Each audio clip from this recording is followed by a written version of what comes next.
Your phone is on the coffee table. It buzzes. You see her screen light up. It's 10:30 p.m. on a Tuesday. The name flashes. Mark from work. They demanded a kingdom. You see her screen light up. That instantaneous. Primal tightening in your gut. The subtle shift in the atmosphere of the room. 30 p.m. on a Tuesday. Smiles. That specific. Dopamine-fueled smile. And starts typing rapidly. You ask, casually, "Who's that?" And you get the rehearsed response, the one designed to disarm and shame you simultaneously. "Oh, it's just Mark. He's having a crisis with his girlfriend. He's just a friend." Just a friend. You accept the explanation because the alternative is conflict. The alternative is being labeled insecure, controlling, or paranoid. So you suppress the instinct. You rationalize the behavior. You tell yourself that you trust her, that mature adults can have friends of the opposite sex. Stop. Stop lying to yourself. Stop participating in this psychological theater of the absurd. Stop ignoring the biological reality that is screaming at you from the deepest recesses of your DNA. You are not insecure. You are recognizing a threat. You are not controlling. You are recognizing a fundamental violation of the relational contract. The idea that a committed woman needs a roster of male friends orbiting her life is one of the most destructive lies of modern society. It is a cancer that erodes trust, destroys attraction, and inevitably leads to the collapse of the relationship. I have counseled hundreds of men who were blindsided by betrayal. Men who believed the just a friend narrative right up until the moment they found the texts, the photos, the divorce papers, and in almost every single case, the betrayal didn't come from a stranger in a bar. It came from the orbiter, the confidant, the friend. Today, we are exposing the brutal truth about her male friends. We are dissecting the mechanisms of the validation economy, the reality of the backup plan, and the profound disrespect that these relationships represent. This is not about whether you can trust her. This is about understanding the immutable laws of human nature. This is about understanding the immutable laws of human nature. Those men are not her friends. They are your replacements in waiting. And the truth is this: a fantasy that ignores biology. We are dissecting the mechanisms of the validation economy and the fundamental differences between men and women. The fantasy is the platonic friendship, the idea that men and women can maintain close, evolutionary psychology, intimate relationships without any underlying sexual tension or opportunistic intent. Men and women are not the same. Men are driven by the biological imperative to seek sexual access. Women are driven by the biological imperative to seek security, resources, and the highest quality genetics available. Hypergamy. When a man invests time, energy, and attention into a woman, it is virtually always because he is seeking, consciously or subconsciously, sexual access. He might disguise it as friendship. He might even convince himself that he is just being nice. But the underlying motivation remains the same, and she knows it. Do not for a second believe that she is naive. She knows exactly what these men want, and she keeps them around anyway. So what do? You try to be the cool boyfriend, the modern man, the guy who is so secure in his relationship that he doesn't mind his girlfriend having dinner with her ex, or texting her work husband late at night, or seeking emotional support from a guy who is clearly in love with her. You are prioritizing the appearance of security over the reality of security. You are sacrificing your boundaries for the sake of avoiding conflict. You are being a coward. Society has weaponized your fear of being labeled toxic or controlling. When you voice your concerns, she will immediately deploy the defense mechanisms. She will gaslight you. She will tell you that you are paranoid, that you don't trust her, that you are trying to isolate her. This is a manipulative tactic designed to shift the focus from her inappropriate behavior to your alleged character flaws. Stop engaging with this manipulation. Stop defending your instincts. Conventional advice tells you to communicate your feelings and build trust. This is useless when dealing with the orbiter phenomenon. You cannot negotiate with another man's desire for your woman. And you cannot build trust with a woman who actively maintains relationships that undermine the foundation of your commitment. Wake up. You are not dealing with platonic friendships. You are dealing with a sophisticated strategy of hypergamy optimization. She is hedging her bets. She is maintaining a roster of potential replacements in case you fail, falter, or become inconvenient. And by tolerating it, you are not only risking your relationship, you are signaling that you are weak, low value, and unworthy of respect. Why does she keep these men around? And why is their presence so catastrophic for your relationship? It requires a deep understanding of the underlying dynamics of the sexual marketplace. You must accept these 4 brutal truths. Brutal truth number 1. The orbiter strategy. The vulture analogy. Let's be absolutely clear. The men orbiting your girlfriend are not there because they value her personality or her intellect above all else. They are there because they want to sleep with her. This is the orbiter strategy. The man who invests time and energy into a friendship with a woman, hoping that eventually an opportunity for sexual access will arise. He is the vulture. He is circling the relationship, waiting for the first sign of weakness, the first hint of dissatisfaction, the first major fight. He is not a passive observer. He is an active predator. He will position himself as the supportive friend, the guy who listens to her complaints about you, the guy who validates her feelings when you are trying to hold her accountable, the guy who offers a shoulder to cry on. He is actively undermining your relationship under the guise of friendship, and she allows it. Why? Because it serves her interests. It provides her with attention, validation, and a sense of security. It confirms that she still has options. I had a client, a successful entrepreneur.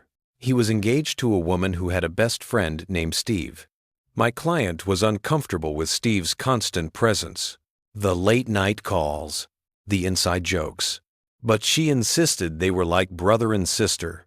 When my client's business hit a rough patch, when he was stressed, depleted, and emotionally unavailable, guess who was there to comfort her? Steve. Within 6 months, she left my client and was living with Steve. The friendship had transitioned to a sexual relationship instantaneously because the foundation had been built over years of tolerated intimacy. The orbiter is the most dangerous man in her life because he has access, he has trust, and he has patience. And you are letting him into your house. Brutal truth number 2. The validation economy and the dopamine fix. We live in an age where attention is the most valuable currency. Social media and constant connectivity have created a validation economy where women measure their self-worth by the amount of male attention they receive. Her male friends are not just friends. They are sources of validation. They are the dopamine dispensers that fuel her ego and inflate her perceived sexual market value SMV. Every text message, every compliment, every moment of focused attention from these men is a dopamine hit. It makes her feel desired, attractive, and powerful. This is why she is so reluctant to let them go. She is addicted to the validation they provide. You might be providing everything for her financial security, emotional support, love. You might be providing everything for her financial security, but your attention is singular. It is reliable. It is predictable. The attention from the orbiters is variable. It is unpredictable. It is exciting. This is the psychology of addiction. The variable reward system is far more addictive than the consistent reward system. She is using these men to supplement the validation she receives from you. She is diversifying her portfolio of attention. Think of it as an emotional bank account. She is making deposits from multiple sources. And when her account is full, she feels good about herself. But this comes at a catastrophic cost to the relationship. because it means she is not relying on you as the primary source of her emotional fulfillment. It means she is outsourcing intimacy, and it means she is constantly comparing the attention she receives from them to the attention she receives from you. And you will always fall short, because you cannot compete with the idealized attention of a man who has no responsibility for the harsh realities of a committed relationship. Brutal truth. Number 3. The Trojan horse. Emotional infidelity precedes physical infidelity. This is the most insidious aspect of the male friend phenomenon. The idea that infidelity only occurs when there is physical contact. This is a dangerous misunderstanding of how betrayal works. Physical infidelity is the final act of betrayal. It is preceded by a long process of emotional infidelity. Emotional infidelity occurs when a person invests emotional energy, intimacy, and confidence into someone outside of the primary relationship. When your girlfriend is complaining about her problems to her male friend instead of you, when she is sharing her deepest fears and desires with him, when she is seeking his advice and validation over yours, she is emotionally cheating. This is the Trojan horse. You allow the friend into the fortress of your relationship because he appears harmless. But inside, when your girlfriend is complaining about her problems to her male friend instead of you, the emotional connection she builds with him creates a profound disconnection from you. When she is sharing her deepest fears and desires with him, she starts to see the friend as the source of comfort. He is carrying the seeds of destruction and validation, understanding, and she starts to see you as the source of stress and obligation. The transition from emotional infidelity to physical infidelity is often instantaneous and inevitable. It only takes one moment of weakness, one drunken night, one major fight with you, for the line to be crossed. And when it happens, she will rationalize it. She will say, "It just happened. We connected on a deeper level. It didn't just happen. It was cultivated over months or years of inappropriate intimacy." Let me tell you about a guy who learned this the hard way. He was married for 8 years. His wife had a work husband, a colleague she spent 40 hours a week with. They had lunch together every day. They texted constantly about work drama. He thought it was harmless. When she started becoming distant, critical, and cold towards him, he was confused. He tried to fix the marriage, but it was too late. She had already checked out. She had already transferred her emotional allegiance to the work husband. The divorce papers came shortly after. She didn't just leave him, she left him for the Trojan horse. Brutal truth number 4. She had already checked out. This is the core of the issue. Her insistence on maintaining close relationships with other men, despite your discomfort, is a profound act of disrespect. It is a declaration that her desire for attention and validation is more important than your need for security and loyalty. It is a statement that she does not respect your boundaries, your feelings, or your leadership. And this disrespect is a test, a frame test. She is testing your strength. She is testing your willingness to enforce boundaries. She is testing whether you are a high-value man who commands respect or a low-value man who tolerates disrespect. When you tolerate her male friends, you are failing the test. You are signaling that you are weak, that you have no other options, that you are so afraid of losing her that you will accept any behavior, no matter how inappropriate. And this failure has catastrophic consequences for her attraction to you. A woman cannot love a man she does not respect, and she cannot respect a man who allows her to maintain a roster of potential replacements. Your tolerance of her male friends is not making her appreciate your maturity. It is making her despise your weakness. It is triggering her hypergamous instincts to seek a stronger, more dominant man. A man who would never tolerate such behavior. The presence of the orbiters is a constant reminder that she is not fully committed to you, that she is still playing the field, and that you are not the prize. You are just the current placeholder. So, this is the reality. Her male friends are not friends. They are orbiters, validation sources, Trojan horses, and symbols of profound disrespect. What do you do about it? The solution is not negotiation. It is not communication. It is not compromise. The solution is the ruthless enforcement of boundaries. It is the declaration of standards. It is the willingness to risk the relationship to save your dignity. This will be difficult. She will resist. She will manipulate. She will attack. You must be prepared for the battle. Here is your protocol for eradicating the orbiter phenomenon. E. Accept the reality pattern recognition, not paranoia. The first step is to stop gaslighting yourself. Your instincts are correct. Your discomfort is justified. You are not paranoid. You are recognizing a pattern of behavior that is incompatible with a healthy, committed relationship. You must accept the brutal truth about human nature. Men want sexual access. Women want attention and options. Do not engage in the delusion of the platonic friendship. See the situation exactly as it is. R. The unilateral boundary zero tolerance. You must establish a clear, non-negotiable boundary. Zero tolerance for inappropriate relationships with other men. This is not a discussion. This is not a request. This is a unilateral declaration of your standards. You must communicate this boundary calmly, clearly, and directly. Say, I am not comfortable with your close relationships with other men. It is disrespectful to me and to the relationship. I expect you to end these relationships immediately. Do not apologize. Do not explain yourself. Do not try to convince her that your boundary is justified. Your boundary is your reality. Define what ending the relationship means. No socializing one-on-one. No late-night texts or calls. No emotional intimacy. Professional contact only. If necessary, E. G. For work. San. Handle the pushback, the manipulation tactics.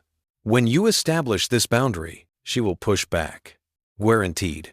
She will deploy the full arsenal of manipulation tactics to protect her sources of validation and options. The accusation. You are controlling. You are insecure. You are abusive. The gaslighting. They are just friends. You are paranoid. You are imagining things. The guilt trip.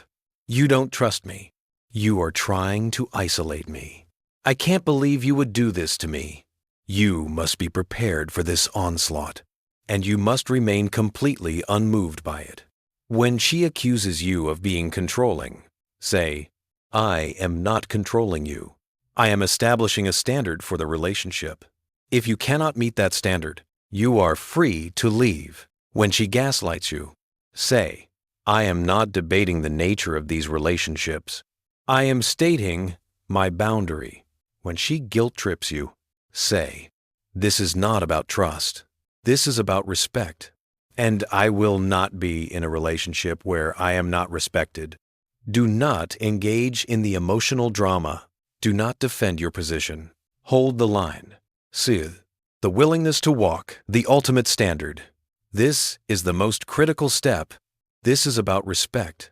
If she refuses to end the inappropriate relationships, if she continues to violate the boundary, if she chooses her male friends over you, you must be willing to walk away, immediately and permanently. This is the ultimate test of your strength, your self-respect, and your value.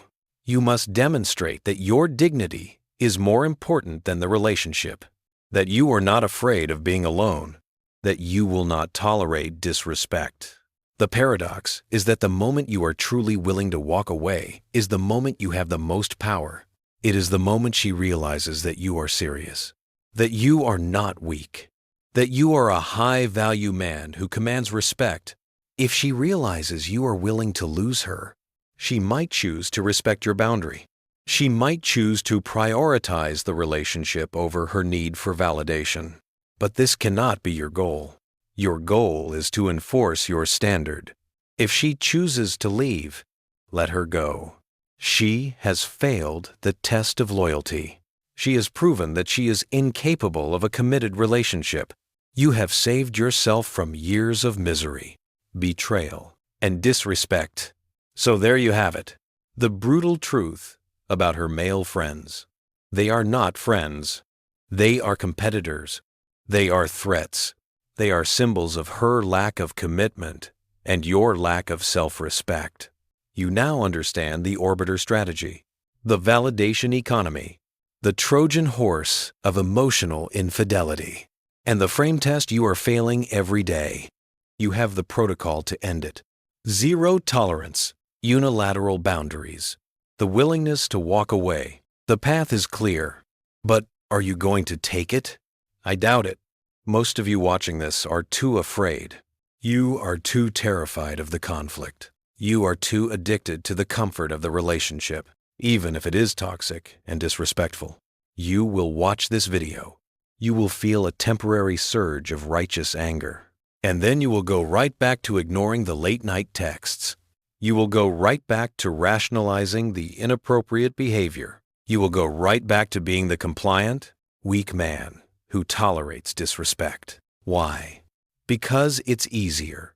It's easier to pretend that everything is fine than to face the terrifying reality of the situation. It's easier to avoid the conflict than to enforce the boundary. It's easier to be the cool boyfriend than to be the strong man who commands respect. You prefer the illusion of a relationship to the reality of dignity. So go ahead. Ignore everything I just said. Keep believing the lie of the platonic friendship. Keep waiting for the inevitable betrayal. Keep wondering why you are miserable, anxious, and insecure. Or you can wake up. You can accept the brutal reality. You can enforce your boundaries. You can demand the respect you deserve. You can reclaim your masculinity. The choice is yours. But remember this, loyalty is not a negotiation. It is a requirement. Prove me wrong. If you have experienced the devastation of the male friend phenomenon, I want to hear your story in the comments. How did it happen? How did you handle it? We need to expose this silent epidemic.